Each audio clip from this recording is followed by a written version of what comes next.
रंगों का त्योहार, ढोल, गुलाल, हंसी खुशी और ठीक उसी दौरान आसमान में एक अद्भुत खगोलीय घटना घटने जा रही है।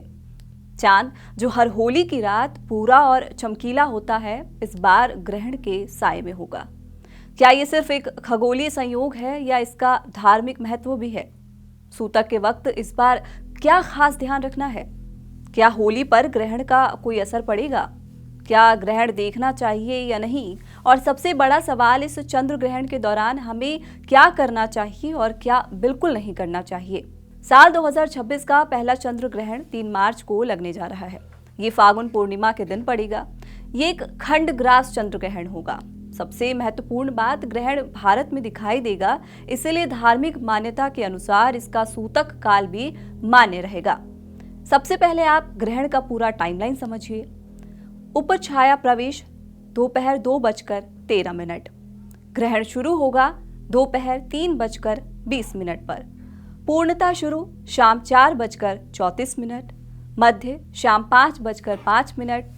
पूर्णता समाप्त शाम 5:33। ग्रहण समाप्त शाम 6:48। कुल अवधि 3 घंटे 28 मिनट। पूर्णता अवधि 59 मिनट। लेकिन यहाँ एक दिलचस्प बात है, भारत में ये ग्रहण ग्रस्तोदय रूप में दिखाई देगा। लेकिन इसका मतलब क्या है? मतलब ये कि जब चंद्रमा यहाँ दिखाई देगा तब तक ग्रहण पहले से ही लगा होगा, और जब हम इसे देख पाएंगे तब ग्रहण खत्म होने वाला होगा। उदाहरण के लिए दिल्ली में चंद्रमा लगभग शाम 6:22 पर उदित होगा और ग्रहण शाम 6:48 पर समाप्त हो जाएगा। यानी भारत में ये दृश्य सिर्फ लगभग 25 मिनट ही दिखाई देगा। धार्मिक मान्यता के अनुसार ग्रहण शुरू होने से पहले एक विशेष समय शुरू होता है, जिसे सूतक काल कहते हैं। इस ग्रहण का सूतक 3 मार्च सुबह 6:20 से शुरू होगा। सूतक का मतलब अशुभ या संवेदनशील समय। इस दौरान कई धार्मिक नियमों का पालन किया जाता है।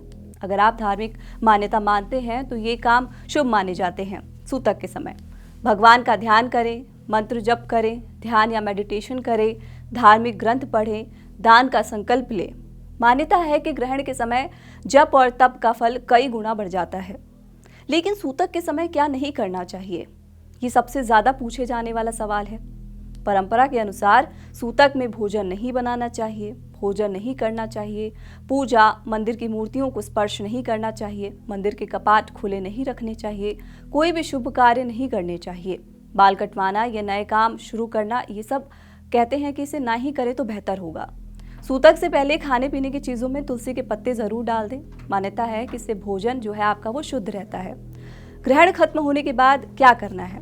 ग्रहण समाप्त होने के बाद कुछ विशेष काम शुभ माने जाते हैं। सबसे महत्वपूर्ण, स्नान।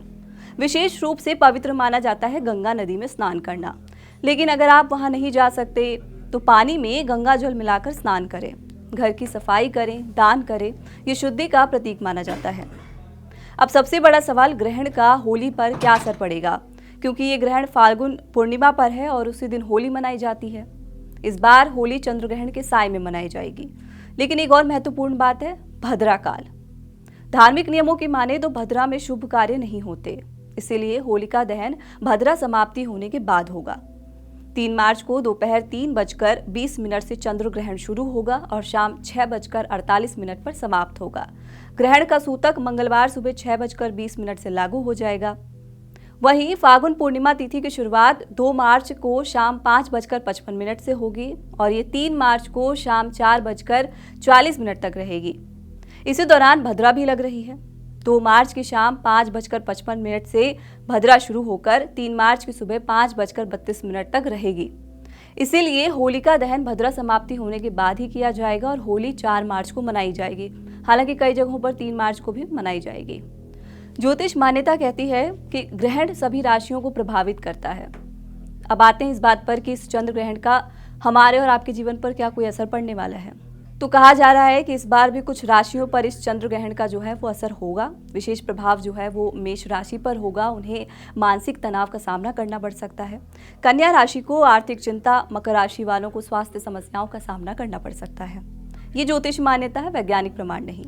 तो इस साल होली सिर्फ रंगों का त्योहार नहीं बल्कि आकाश का अद्भुत दृश्य भी साथ लेकर आएगी। एक तरफ विज्ञान, दूसरी तरफ परंपरा, एक तरफ खगोलीय घटना तो दूसरी तरफ धार्मिक मान्यता। दोनों अपने अपने स्थान पर महत्वपूर्ण है।